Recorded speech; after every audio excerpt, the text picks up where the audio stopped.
ভাই রে, আপনারা এই মানুষটিকে চিনতে পেরেছেন? উনি হলেন হলিউডের বিখ্যাত script writer Tarique Monowar. Marvel studio superhero নিয়ে যত সিনেমা বানিয়েছেন তার সবগুলোর স্ক্রিপ্ট রাইটার ছিলেন এই Tarek Monowar. Iron Man, the Incredible Hulk, Thor, Captain America, Guardians of the Galaxy, এই প্রতিটা ব্লকবাস্টার সিনেমার কাহিনী উনি ফকিরাপুল ব্রিজের নিচে বসে লিখেছেন।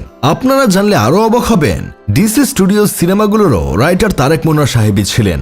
Batman versus Superman, Wonder Woman, Justice League, Aquaman and the Lost Kingdom, এই প্রতিটা সিনেমার কাহিনীগুলো উনি কমলাপুর রেল স্টেশনের চিপাগুলিতে বসে লিখেছেন।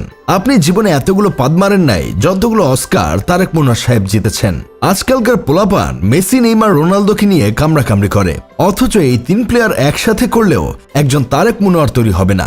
1990 সালে তারেক মনোয়ার সাহেব ইংলিশ প্রিমিয়ার লিগে খেলতো। ফুটবল ইংল্যান্ডে গিয়ে লিগে খেলেছে 1990। হাজার হাজার কোটি টাকা দিয়ে উনাকে বাংলাদেশ থেকে রকেটে করে নিয়ে যেত ফুটবল খেলার জন্য।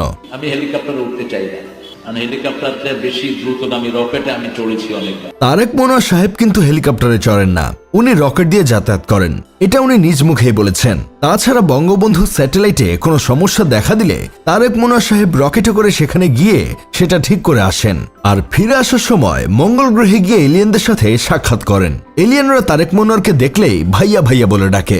মুনজানিন শহীদ অক্সফোর্ডে পড়তে গিয়েছিল বলে সেটা নিয়ে আপনারা কতই না লাফালাফি করলেন, অথচ আপনারা এটা জানেন না তারেক মনোয়ার সাহেব অক্সফোর্ডের টিচার ছিলেন।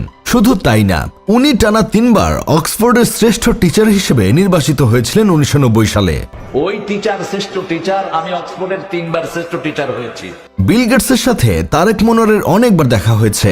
উনার মাধ্যমে আমরা প্রথম জানতে পেরেছি আইফোনের মালিক হলো বিল গেটস। শুধু তাই না, স্যামসাং কোম্পানিরও মালিক যে মিস্টার স্যামসাং, এটাও আমরা প্রথম তারেক মনোয়ার সাহেবের থেকে জানতে পেরেছি। স্যামসাং কোম্পানির মালিক আমাকে দাওয়াত করলেন, মিস্টার স্যামসাং। শীতকাল এসে যাচ্ছে, কয়েকদিন পর পোলাপন ব্যাডমিন্টন খেলার জন্য পাগল হয়ে যাবে, অথচ আপনারা জানেন না তারেক মনোয়ার সাহেব ব্যাডমিন্টন খেলে ঢাকার চ্যাম্পিয়নশিপ পুরস্কার জিতেছিলেন 1990 সালে। ঢাকার চ্যাম্পিয়নশিপ পুরস্কারও আছে আমার ব্যাডমিন্টনে। উনি জীবনে যাই করেছেন তার বেশিরভাগই 1990 সালে করেছেন। আমার জন্ম যেহেতু 1990 সালের পরে, সেহেতু আমি এসব বিশ্বাস করি না। আপনাদের জন্ম 1990 সালের আগে হলে বিশ্বাস করলে করতে পারেন। এত বড় একজন গুণী মানুষকে নিয়ে কথা বলতে আমার গলা কাঁপছে, কিন্তু তারপরও বলতে বাধ্য হচ্ছি। এক ভিডিওতে দেখেছিলাম তারেক মনোয়ার সাহেব তার অতীতের চাপাবাজির জন্য মাফ চেয়েছিলেন, বলেছিলেন উনি আর এসব কথা বলবেন না। ভেবেছিলাম মানুষটা ঠিক হয়ে গেছে, এখন হয়তো উনি ওয়াজ মাহফিলে চাপাবাজি না করে ইসলামিক বিষয় নিয়ে আলোচনা করবেন। কিন্তু কথায় আছে, ইজ্জত যায় না ধুলে, স্বভাব যায় না মলে।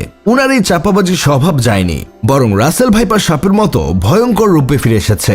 কয়েকদিন আগে এক ভিডিওতে দেখলাম উনি বলছেন, তারেক রহমানের খবর জানেন আপনারা? ইংল্যান্ডে তার সাথে আমার অনেকবার দেখা হয়েছে। আমাকে দেখলেই সে বড় ভাইয়া বলে ডাকে। ছোটবেলায় আমরা একসাথে একই বাসায় খেলাধুলা করতাম। তারেকের খবর জানেন আপনারা? ইংল্যান্ডে আমার সাথে বহুবার দেখা হয়েছে। তা কেমন আছো ভাইয়া? ছোটবেলায় একসাথে আমরা খেলাধুলা করেছি। এটা শুনে আমার বন্ধু কেরামত বলতেছে, এটা সত্যি হলেও হতে পারে।